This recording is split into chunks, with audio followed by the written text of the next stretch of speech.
Okay, welcome back, witches.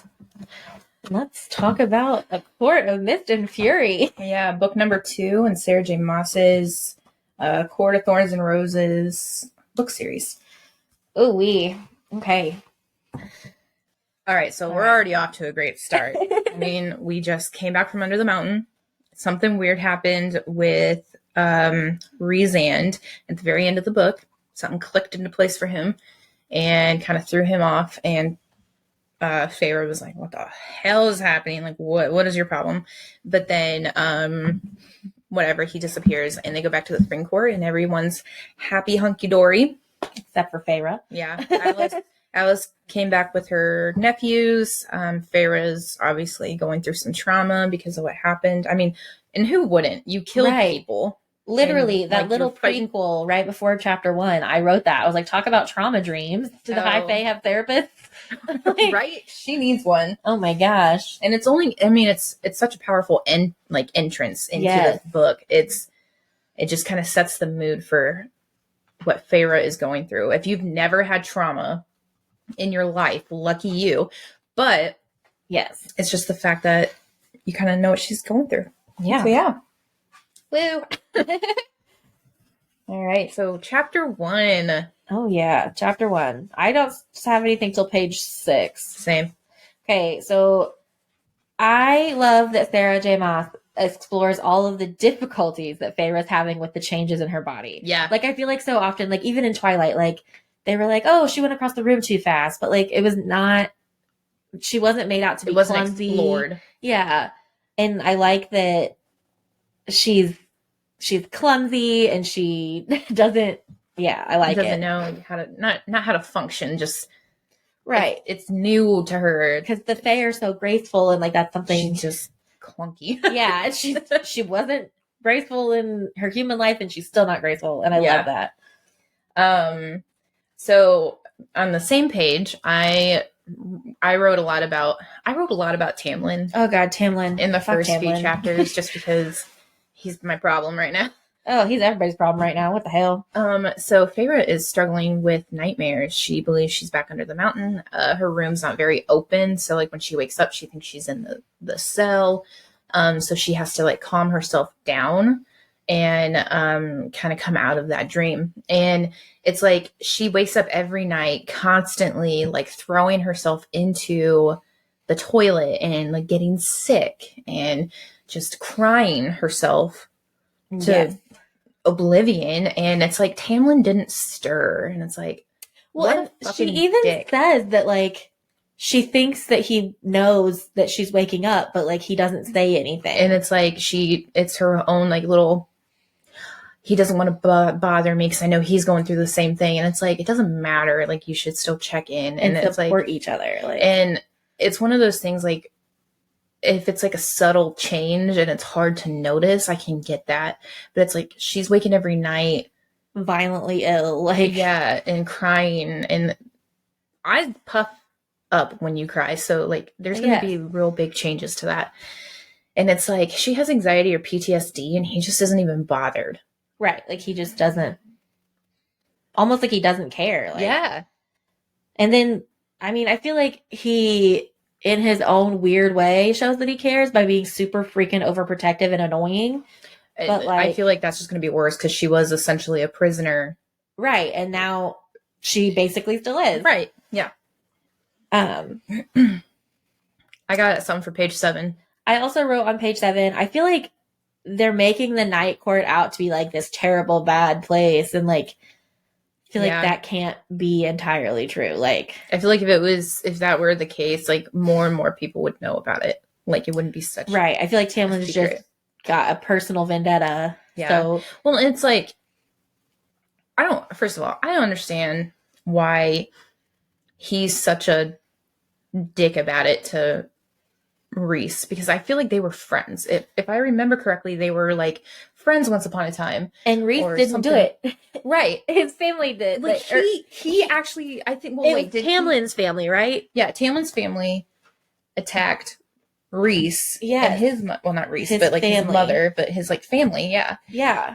And I think his sister, Yeah. And then as retaliation, he goes back to do the same fucking thing. Like, right. It wasn't, Rhys did it out of retaliation for what your family did. Right. Not good, but still, I mean, like, but it right. wasn't, he didn't go out of his way to do it himself.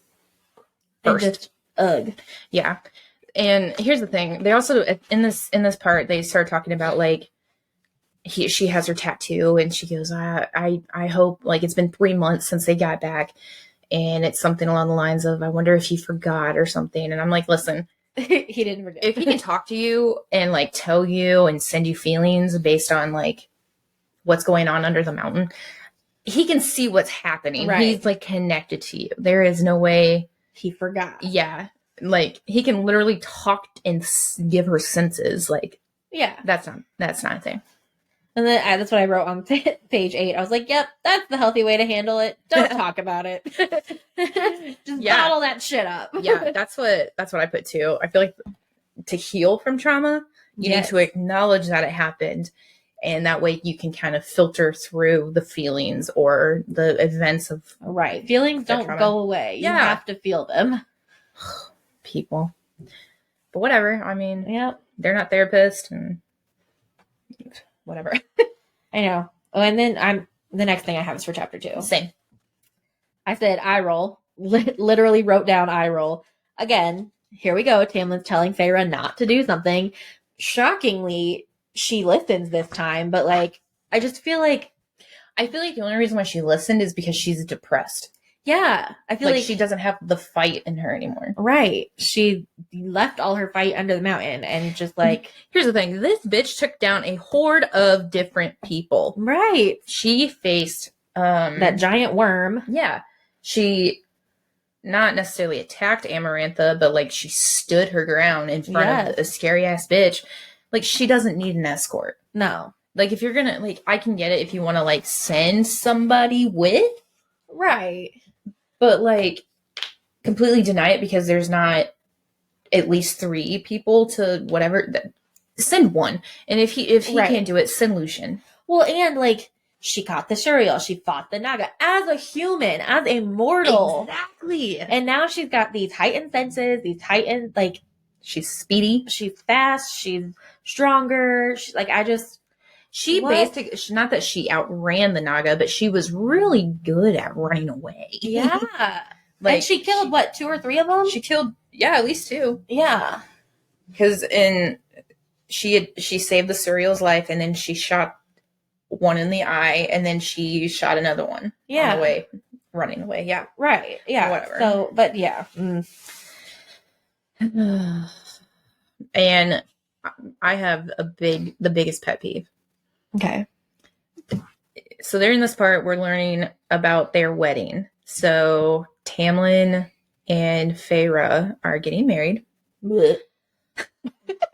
And they're like, we're learning about what the wedding's going to be like. What's this? What's that? And Tamlin and Ianthe, which fuck Ianthe. I hate her. She gets on my nerves. Oh my God. She gets worse. So I read a different book.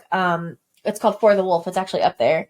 And there is a priestess in that book too. And I feel like we're going the same route. Like, I feel like Ianthe's going to, Ianthe or I think it's Ianthe. Ianthe is going to end up being evil. I'm almost certain of it. Like, oh yeah. And I actually wrote something about that here in a little bit. So we'll circle back to that.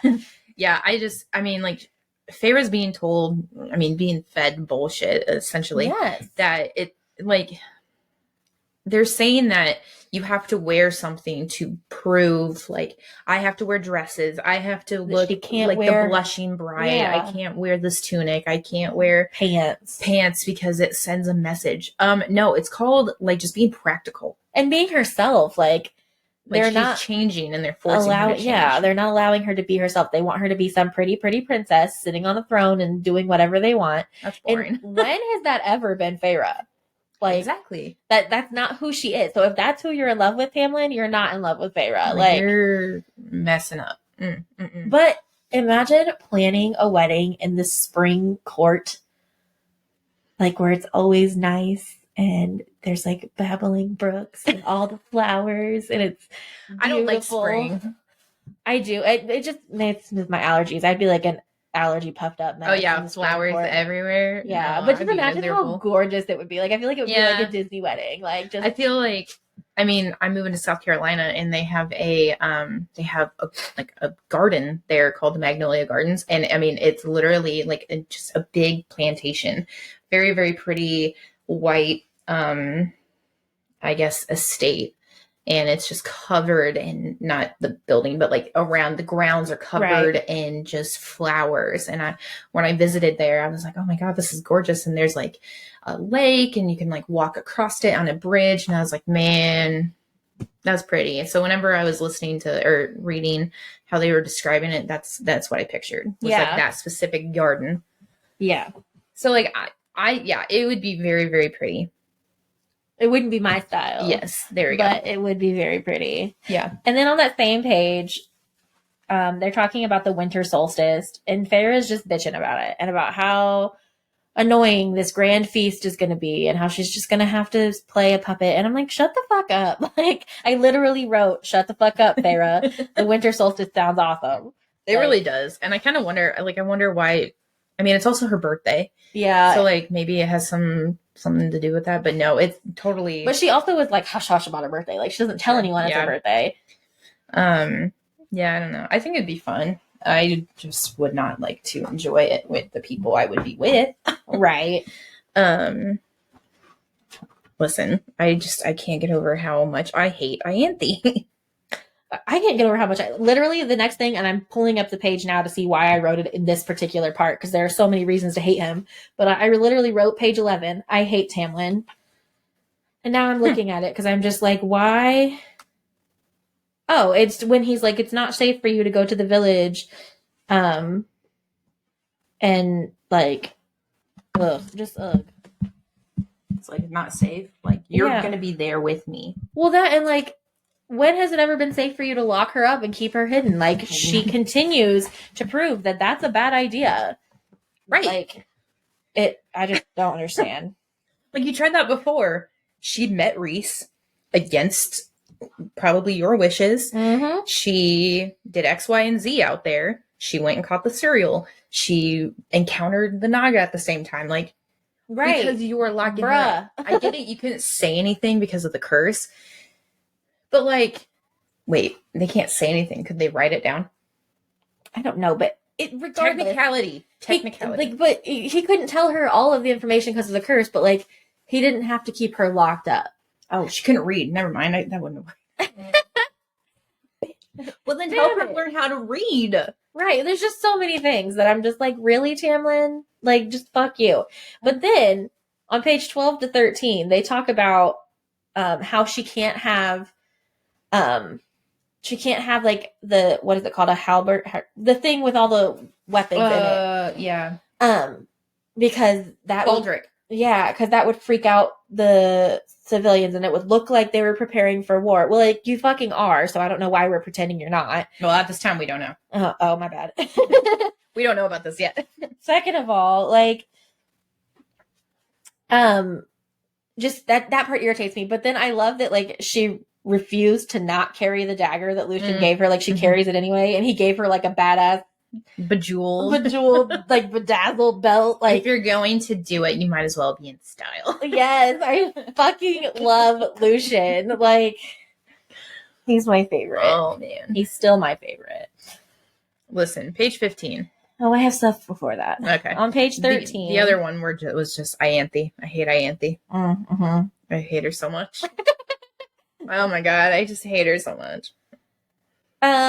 So page 13, I was like, why doesn't she like painting anymore? Obviously, like the trauma and like colors. And that's what I was wondering too. Like, are her senses so different that now she's like, ooh, like I don't even know how to paint anymore? Like, no, I think it's just like what brought her joy prior is she's struggling to find the joy in it now, right? Because she's so, and like every time she sees the color red, which we'll find out here in a minute, like, because like when I get upset, or not necessarily upset, but like when I get into like a mood where I just like can't seem to like climb out of the hole I'm in, it's very hard for me to like. I love video games. I love like being creative and doing all that, and I just that's true. It's gone. Sometimes I like don't even want to read. Like, yeah, like I feel bad that I'm just like, ugh. I just stare at it like I want to do that. I'm just going to scroll on my phone because it's mind numbing and I don't have to think of Yeah. anything else. Yeah. If I ever go through a phase where I like binge watch multiple TV shows like in a couple days, that's because I don't have The motivation or yeah, because I don't watch TV like that. Yeah. So like if I literally just sit there and watch TV for days, I'm either sick or mentally ill. Like probably both. yeah, I mean, whatever. probably both. I mean, yeah. Oh, and then on page 14, I can't tell if Feyre likes Ianthe. I mean, I know that we find out that she does, like that she relies on her anyway, but like, does she actually like her? I kind of wonder. I don't think so. I think it's just kind of one of those like, And then also on page 14, let me just open the book to this. Which actually makes me wonder. So we later find out that Rhys doesn't like Ianthe. Yes. And we know that she's connected through the bond. So is her irritation, unknowing feelings from Rhys coming through because he like sees her, he knows her or whatever. That is a good question. Okay. I can be smart sometimes. Oh my gosh. All the high priestesses wore the billowing, artfully twisted and layered robes, though they certainly were far from matronly. Ianthe's slim waist was on display with a fine belt of sky blue limpid stones, each perfectly oval and standing and shining and held in shining silver. And atop her hood sat a matching circlet, a delicate band of silver with a large stone at its center. I just like their robes just sound like fucking gorgeous. Like I don't know. I just think of the robes if it was like velour or like silk. Yeah, and like the shininess of the silk with the shininess of the jewels. Yes, and I'm imagining like the color and like of the in the Harry Potter movies of the word just went out like floors. The school Fleur Delacour? Yeah. Like I was thinking that color too. Yeah, like sky blue. Color blue. Yeah. Maybe not sky blue. That's too blue. But like a little darker. Like a periwinkle almost. Like oh, like a purpley blue. Also, because it's driving me nuts and I can't think of it right now, what the fuck is her school called? Beauxbatons. Yeah, there it is. Okay. It was making me mad. I couldn't think of it. Beauxbatons. I think. I don't know. Yeah, no, that's put correct. a Midwest hick sound on it. Anyways. Off my page. Okay. Yeah. Now I'm on page 15. I just put, I think Ianthe is ridiculous. Of course, the mortal world is going to be the same, and I remember why I did that. Oh. She's talking about, what is it? It's like a game, all these pieces vying for power, dominance, willing to shed blood if need be. It must be a strange adjustment for you. No, the human world is the same. Like, right. Fuck, we're doing that right now in Ukraine and Russia. Right. Well, we're not, but like, right. That's happening right now. Right. And human suck. That has happened in all of history. That doesn't change. Feyre's world is not any different. Right. There's a reason why it's in there. Well, and then I said it would be absolutely maddening to have to pretend to be like girly and instead of learning how to fight and use these powers that she feels like she's possibly gotten and that Tamlin won't tell her that she's possibly gotten, but like right, because it's like, okay, well, she's taking a hard time adjusting, but also nobody knows anything because she's made. Right, and so like they're making it like for the sake of appearances, she has to not learn how to fight and not train. But like everyone knows the story of how she did all these trials, and like everyone knows she's a badass. I feel like it's more out of the ordinary for her to not be training and not be fighting. If anyone knows anything about her, which I'm sure they don't, I mean, maybe if Amarantha's word spread, because she said, like, I'm told you're a huntress. Right. Like, no one's going to sit there and be like, oh, she was the blushing bride that just ended up being in the, like, the whole reason why it was supposed to be a female who killed a fairy in cold blood. Right. Because Amarantha thought it was going to be near impossible for that to happen. Yeah. Because, like, a female against a fairy, like, a male against a fairy is unheard of, but a female, that's like, oh, yeah, he's never going to get this. He's going to be my prisoner forever. Well, and not only that, but, like, Amarantha can hold a grudge. And a lot of females can. So I think she was like, the female will never fall in love with him. Right. Because she hates fairies. And just, I don't know. Stockholm Syndrome. That's the only way it happened. So my next thing is on page 17. I got something for 16. Okay. So, what is it? Oh, So at this point, they're talking about, like, Ianthe made a comment.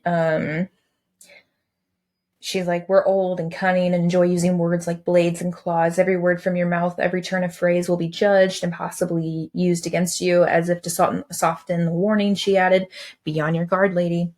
And then Feyre comments, lady, a nonsense name. No one knew what to call me. I wasn't born High Fae. I'd been made, resurrected, and given this new body by the 7 High Lords of Prithian. I wasn't Tamlin's mate as far as I knew. There was no mating bond between us yet. And I was like, no mating bond ever. Yes. Because, I mean, I really believe now that I read it, think you read it, I really think that Amarantha and Tamlin were equals. They were mates, and he just was like, fuck that. Right. Like, I do not agree. Right. He was like, no, thank you. But well, and then, so, okay, on page 17, I will say this, like, when I first started reading about Ianthe, I was like, yes, I like her. Because she says that the priestesses are not celibate because it would dishonor the cauldron's gift of fertility. And I'm like, fuck yeah. Like, I think that's a very, like, Wiccan or, like, Celtic. Yeah, like, point of view. Celtic or Celtic? I don't know. Celtic. Celtic? No, Celtic. Celtics is like the basketball team, I think, right? Anyways, it's a very Celtic thing, I believe, because, I mean, not necessarily because they're pagans, but I just feel like that was the belief. I mean, if I'm wrong, please let me know. I also was like, I think Feyre's got a point at this point, like it's page 16, 17. Because it's like she made comments about, like, well, Tamlin and Ianthe would make a great, like, power couple. They would definitely make a statement. Honestly, I think Ianthe is just probably trying to go for the highest bidder. I mean, fighting for power. Right. She literally just talked about, like, doing that, or like how her kind is that way. So, I mean, yeah, there's no way in hell that she's not doing the same thing. But I also enjoy this version of priesthood. Yeah. I mean, if I was super religious, I probably would join this priesthood. Right. And maybe it wouldn't be Ianthe. I definitely wouldn't be Ianthe, but, like, I wouldn't mind this priesthood because, I mean, it could just be me. Right. So then on page 18, I retract my statement about planning the wedding, because all the pageantry and, like, having to do things a certain way to make a statement and not being able to allow the wedding to be a reflection of her is irritating. Right. And I hate how Tamlin sides with Ianthe on everything. Yeah. Like, that dress isn't hers. It's Feyre's. I don't give a shit. Like, if Feyre hates the dress and Tamlin hates the dress, then why is it a thing? Right. Like, is that, like, was that dress worn by previous ladies of the Spring Court? No. Then get rid of it. Right. Throw it away. I have someone for page 21. I have 19. So Ianthe, whatever her name is, has her sights set on Lucian. I feel like Ianthe has everything set, her sights set on every single walking male Fae there is. And then I love that, I don't think it was on that page, but Lucian was just like, no. And then, he's like, get out of here. On page 20, they're talking about Feyre's looking at her tattoos, and Ianthe's like, maybe we can get you some gloves. And I was like, I'm surprised they're not going to force her to wear gloves to cover up the tattoo. Right? Like, because they're forcing her to do everything else. So, like, well, and it's like, she didn't even sit there and be like, yeah, you're right. Like, I don't want to show this off or whatever. She's just looking at it, and, like, she never made a comment about it. But I mean, we later find out she did wear the gloves. Yeah. But we never find out if she originally agreed. Yeah. Or if, like, she made comments like, yeah, I don't want to show this. Yeah. I put for 21, I don't mind having my own space, but, like, not sleeping in the same room and having separate bedrooms.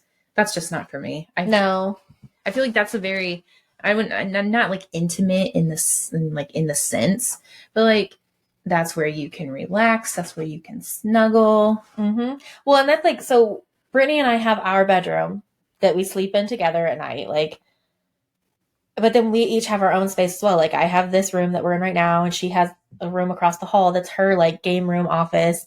So, like, we both have our own spaces, but we come together at night because we sleep in the same bed. Like, it's just right. Like, you guys can be separate but together. Yeah. So we have our own spaces we can retreat to, but we also have our space that is ours. Right. Yeah. Together. So I get that.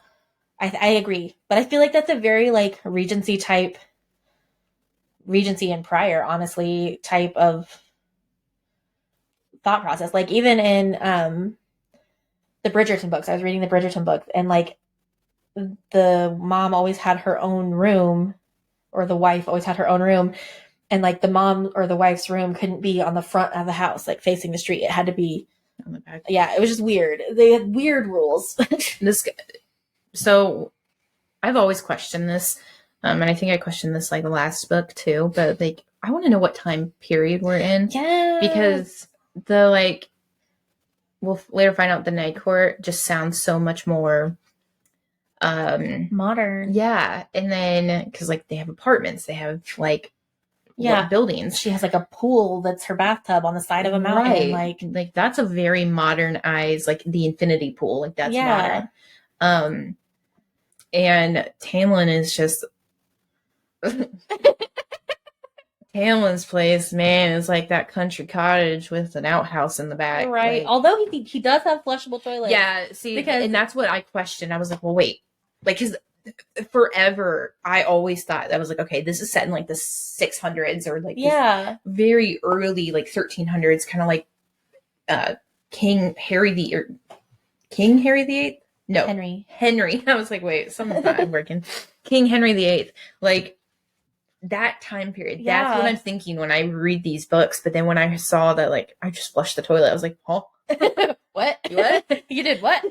What? Wait, what time is it? Honestly, like, it could still be back then because, like, the Greeks had indoor plumbing. You're right.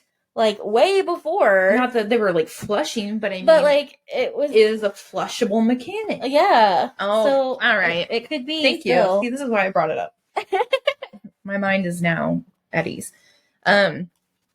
Oh, and then we get to the first really spicy. Oh, yeah. Well, that first scene of the book is for mature audiences only. I literally wrote, oh my. Page 22. Oh my. There's the spiciness I was promised. Still not a fan of Tamlin, but here for the spice. Because I couldn't get into the spiciness and like the any of it because I was just like Tamlin. Yeah. But I will say, like, I like that she didn't shy away from Feyre's pleasure as well. Like, there's the one part, and I literally wrote, well then, because on page 24, there's the part where he's, like, between her legs and, like, talking to her, and then she's like, I felt his tongue touch me, and everything stopped, and I was like, hello. Oh, my. Well, here, okay, so I'm back and forth with, like, book spice. So, like, I am A-okay for it. I am all about it. I don't mind it. My problem is that to me it's like book porn. I mean, porn is not real. It's very fake. It's very difficult to find authentic what an actual sexual experience would be like. So it's frustrating. Like, because I mean, I don't want to say girls read these books, but I mean, like, girls grow up and they start exploring to see what it's like, and then they can get disappointed when their sexual experiences are not like what they've seen in porn or what they've read about or what people have experienced, or maybe not experienced, but like sometimes I feel like when you like talk about a sexual experience, you're going to like talk it up more than what it was. Yeah. If you talk about it. But like, I don't know. I just feel like it sets like a standard. That's true. Kind of like, Disney made me want a prince. You know what I mean? Yeah. Like how Disney set unrealistic expectations for men. Well, so does this book. Clearly. Well, maybe not with Tamlin. Tamlin's very possessive and controlling. There's a lot of men out there like that. Yeah. Yeah, there are. But I don't know. I don't have a problem with it. I just sometimes feel like I wish it wasn't so fake. Yeah, I can see that. So that's all I had to say. Okay. Well, okay. Maybe that's not all I had to say. Like, you can't climax that fast. Okay, yeah. He put a finger in me. Ugh. That's not how it works. No, it takes so much more focus and concentration than that. Like, it doesn't work like that. No, and it was just like real. Did you like that? I'm not okay. Well, It's like, I don't know. It's just really, really annoying. And I don't know.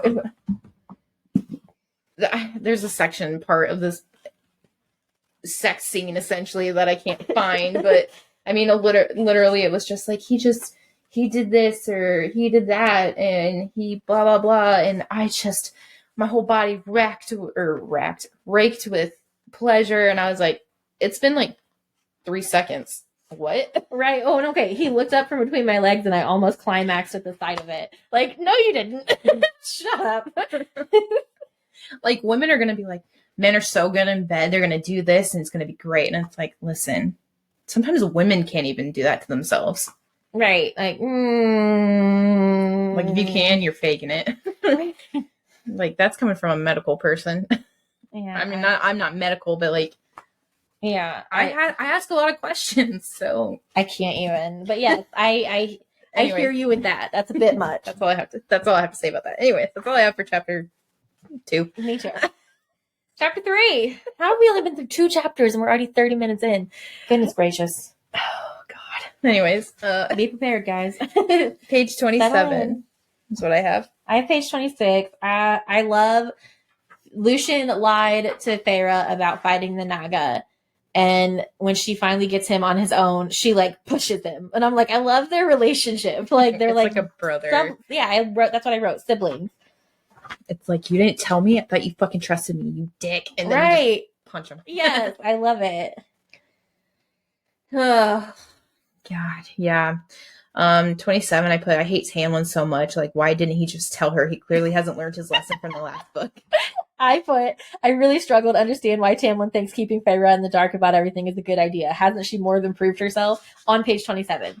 Same thought process. Like, there's also no curse. You can fucking say something. You can. There's no excuse now. You don't have to write it down. You don't have to teach her how to read. Like, nothing is in your way. Just tell her. Besides, you're about to be married. Right. Like, communication. Right. Like, how are you going to marry somebody who can't even tell you the truth about, like, what could happen? Right, like... And Lucian tries to, like, lessen the blow when he's like, you have no idea, like, how hard it is for him to let you outside of the grounds. Like, you don't understand, like, the pressure he's under. And it's like, because he doesn't speak to me. Yeah, like, he doesn't say that he's under a lot of pressure. Like, if he said that to me, I might actually understand it a little bit more. Or if he would tell her, like, what's going on. Yeah. Like, oh, we're trying to figure out about the night court so we know what's going on there. Or I'm trying not to, like, just let you be stolen in the night. Like, something to show her what he's doing and why he's doing it. Right. Because instead of, like, gaslighting, I'm not doing that. You can tell me, like, jump, but I'm not going to jump until I know why. Like, I'm not going to just say how high. Like, I need to know why you want me, like... I also wrote, Lucian did defy his orders last time, other than the no threat thing happening now. She deserves to know since she saved them. And then I forgot on the next page or something like that. She was like, you said that last time you didn't have any reservations when you sent me out to the cereal. And he goes, I was desperate. And it's like, okay, like, how desperate are you now? Right. So, and there also must be just, like, order. With how quickly this wedding is being thrown together and everything, like, they just got back from under the mountain. It's been 3 months. She just had all of this trauma. He just had all of this trauma. Right? And he is just like, all right, sweep it under the rug. Let's go. Yeah. Like, I'm not ready to get married. I'm not ready to do anything. I'm not okay. Right. Like, she needs help and he needs help. They both need counseling and help. And Ianthe is like, fuck Ianthe. She's not helping, like, because a lot of people do that. Like, when they're going to get married, they go through, like, spiritual counseling, but she's not doing that. She's just planning this shit show of a wedding. And she wasn't here for Under the Mountain. She wasn't here for anything. She fled. And also, she fucking asks Feyre what color roses she wants, and she says not red. Oh, that makes me so mad. That will be significant in a moment, or in a little bit, but, like, what the fuck? Right? Oh, God, that makes me so mad. Yeah. Anyways, so, okay, I know I have some for 28. I don't. I'm on page 32 is my next item. My next thing. I actually got a couple things for 28. So, and 30 and 31.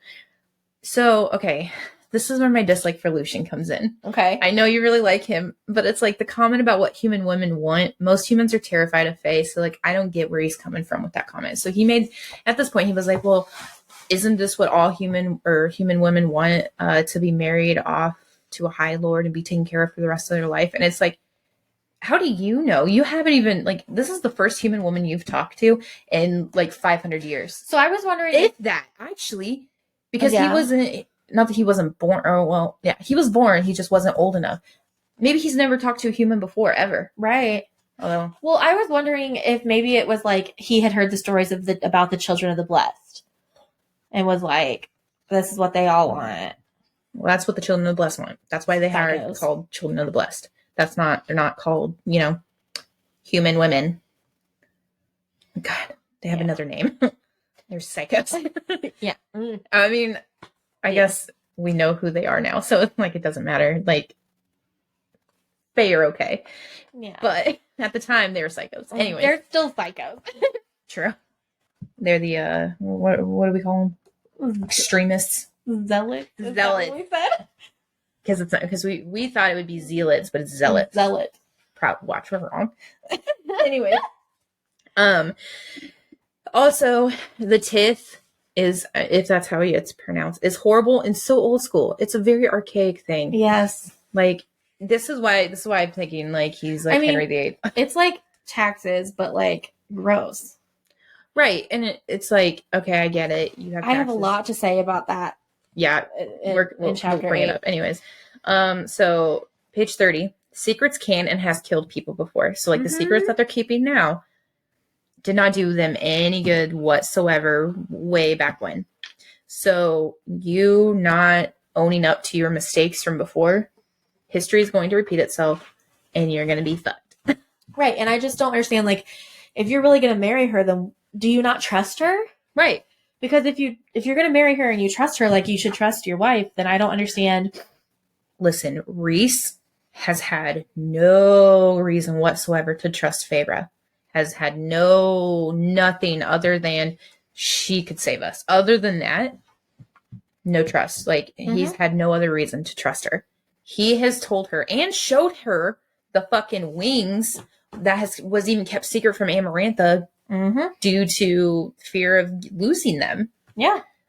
And it's like, no one knows, I mean, that we're aware of at this time. No one knows about him except for Feyre. So it's like, Right. if Reese can trust Feyre, actually, okay, I take that back, because you'll read in the next book that there's something that like is a reason why he tells her all these things. But as of now in the book, you don't realize that. So like, we don't find out till the next book.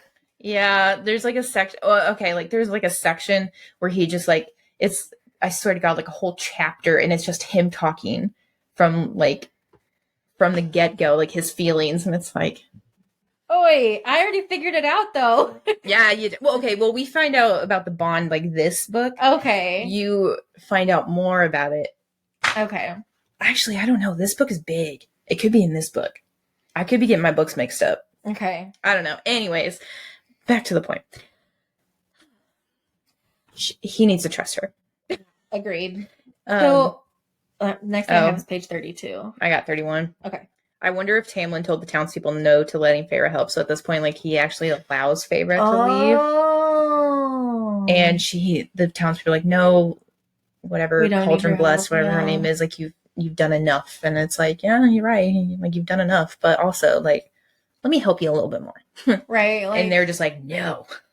So uh-huh. I kind of wonder if Tamlin, like, I Didn't mean, order High Lord word is law. Yeah. It's like their own curse. Yikes. All right, anyways, 32. I literally wrote ew, and then was This is like, about the wedding, healing wedding. yes, like, as great as being a rich fairy with nothing to do sounds, I don't know if I could deal with all of the just like posturing and the bullshit. Being like legitimate, like, princess. Yeah. Like, she doesn't get to do what she wants. She has to do what's going to look best and what's going to keep the people happy. And Right. Fairy tales have definitely skewed what a princess is like. Mhm. I don't think a wedding will help heal people, No. because, I mean, I get that she's supposed to be like this beacon of hope for the people, but like You are a beacon of hope without having a wedding. Right, and she's not healthy. She's not whole as a person, so she can't be a beacon of hope if she doesn't have hope herself. And I just don't understand why they thought that it was going to go well. But that's all I have for chapter 3. Same. So chapter 4, I literally was like, please tell me the story is going to pick up soon, because I was so bored of reading about the wedding planning and Ianthe and the struggle of life. Yes, and Feyre being so unhappy and sacrificing all of her even little glimpses or ideas of herself to make Tamlin happy. Like, that's not a healthy relationship. PSA, ladies. That's abuse. That's not healthy. Like, you can't sacrifice every little bit of yourself to make your partner happy. Like, that's... I wrote a lot about abuse in here. Yeah. So, yeah. So for chapter 4, it's funny how everyone thinks Rhys isn't so scary that now that Tamlin has his powers back, but it's like, other than you underestimating Rhys, Tamlin is still a little bitch and will still like not, I don't know, he'll bow down. Right. Well, and like looking at their powers, like, yeah, Tamlin's a super strong, scary beast, but Rhys can stop him from across the room by scrambling his brain. Yeah. So like, he was really powerful. Right. Sentry or sentinel. Yeah. I can't Sentinel. How, what? I don't know. Words.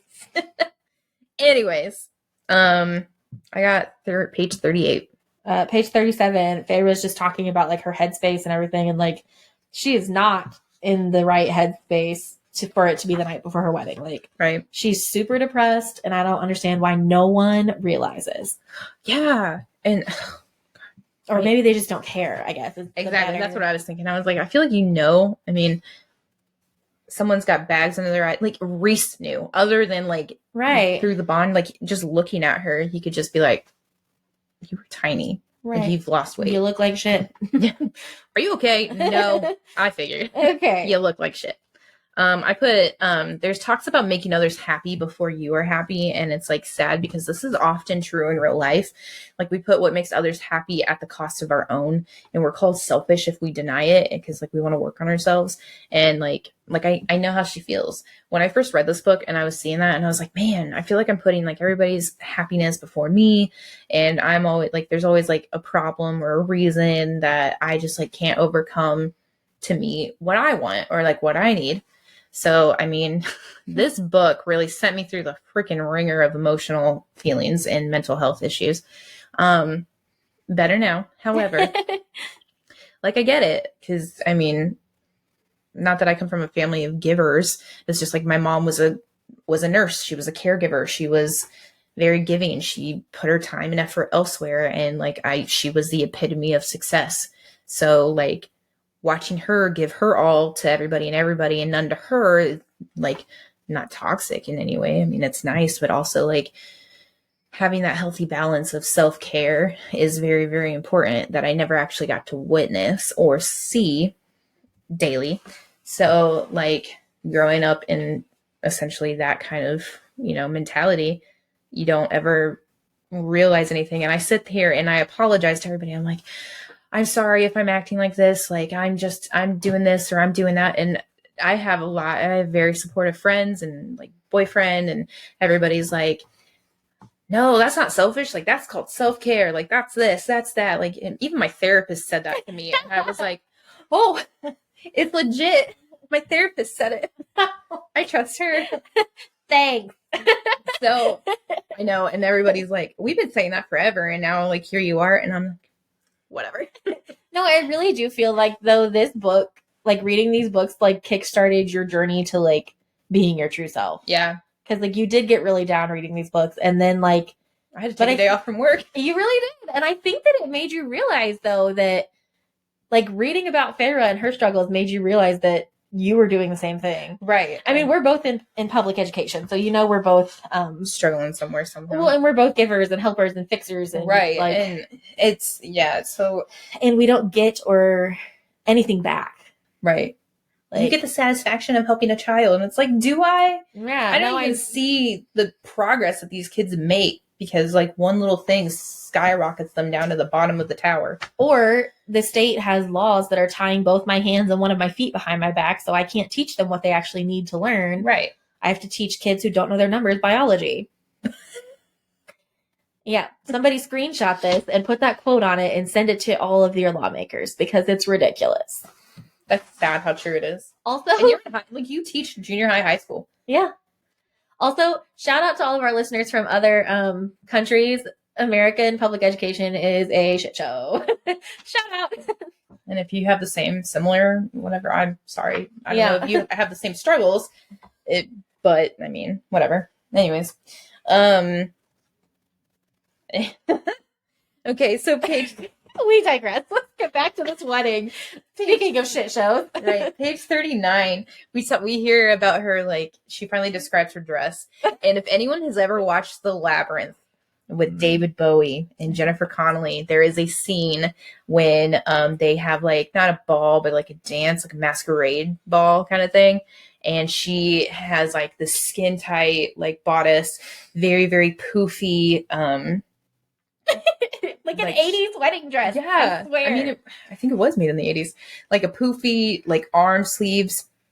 And she had like fingerless gloves that like was at like a triangle at her middle finger on each hand. And then she had like a really big gown and her hair was just half up, half down curls. And I was like, if you've seen that, that's what I imagine this dress to be. Because that's essentially how it was described. It sounds horrible. Right. Like, so as I'm reading about this wedding, like Feyre starts to walk down the aisle and she's thinking about things and she's like, and I'm just like, does someone object? Does she run? Where's Reese gonna come in? Like I was freaking out. Like, oh my God, they're not really gonna go through with this.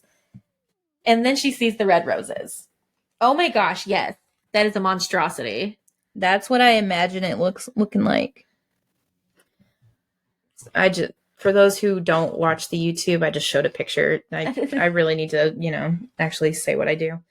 Oh yeah, and then we see roses that are red. Even though Feyre specifically said no red. The one thing she had requested out of anything in all of this. She's always like, whatever you think is best, whatever you think is best. No red. No red One roses. simple thing that you could remember. No red.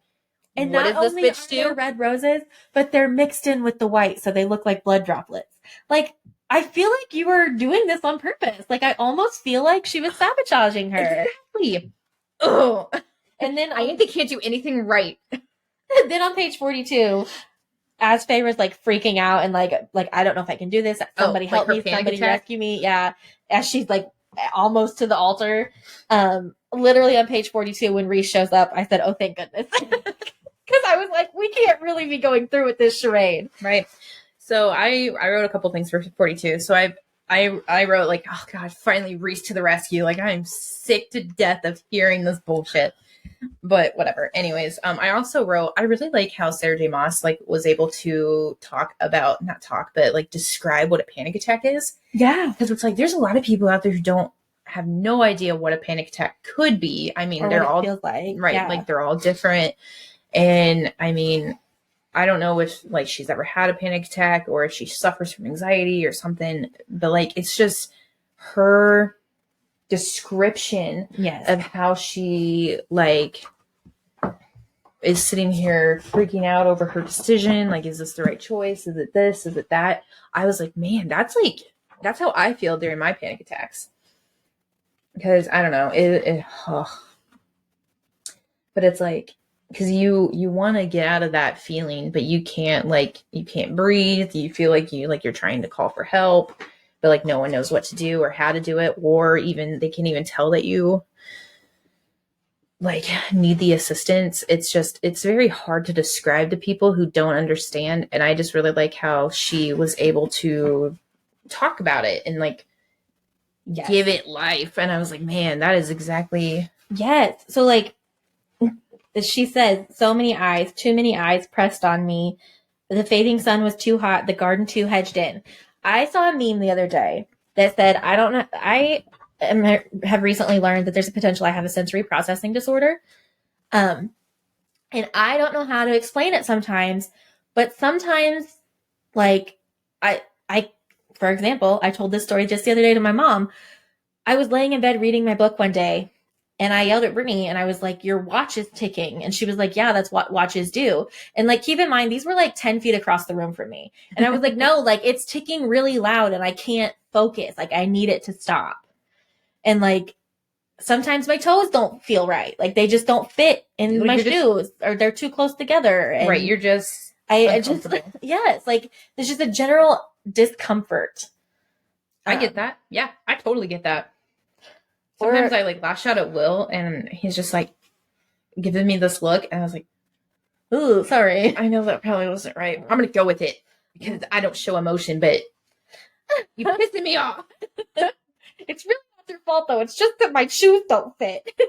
I'm just really uncomfortable. Like, I'll be laying there and he'll want to cuddle me, and I like just start squirming. I'm like, oh, and then I'm like, get your hand off me. And he goes, I just want to cuddle. And I was like, my t-shirt's too tight. No, okay. And I literally cannot sleep with shirts on. It's like 2 sizes bigger than like my normal t-shirts, and I'm sitting there like pissed off because it's too tight. Yeah, I know. I literally cannot sleep, and Brittany can attest to this. Hey, babe, that I cannot sleep with a shirt on because I feel constrained. So if we go spend the night at someone else's house, like, I either need there to be like a door, I need to not be like in a general room, because sleeping with a shirt on, like, I won't sleep. Right? I will be awake. Like, I get that. But yeah, my gosh. I totally get it. I'm just like, man, I am so sorry. You want to cuddle, you want to show me love, and I'm just sitting here getting pissed off because my shirt's too tight. My thing at night is usually that I'm hot, and I'm like, don't touch me. Yeah. It's hot in here, it's gross, don't touch. Sorry, babe, but like, I have to sleep with a fan on. We sleep with a fan on too. And he'll be sitting there under his cover, like, freezing, and I'm laying there like near naked, just, oh, it's so hot. I shit you not. There are I think 6 blankets on our bed right now, and 4 of them are on Brittany's side. And I'm laying there with my little bitty super thin Walmart comforter. Oh my God. One leg out because I'm burning up with the fan facing me. Oh my gosh. Oh man. Okay. Well, that was our little break talking about our... Yeah. Sorry, guys. It's also an hour in, and we haven't even made it to chapter 5. We're only halfway through. Should we stop? Maybe we should split this up, because that was 4 chapters. And listen, it kind of pained. I didn't listen. That's actually a really good spot to stop. Too. Yeah, it pained me to allow a 2-hour episode. I'm real sorry. But... It did, but we had already promised how far we were going to get. But this time, you know what? A lot happened here. And this is a really good place to stop, because the wedding just happened. Yes. So to give a little more information, since we have a couple more minutes before it's an hour, the wedding happens. She sees the red roses that we were talking about. She has a panic attack because she thinks they remind her of blood splatter. And then she starts freaking out in her panic attack and asking for help. She looks at Lucien, and she's like, in her mind, she's like, help me, somebody help me out of this. She looks at the Ianthe. She's like, help me. And she's just a goody two. She's up there like, oh, come wed your husband, bride. Let the cauldron be blessed with this union. Ugh. And then, because Feyre is asking for help from anyone, who comes to the aid because they can feel it through the bond?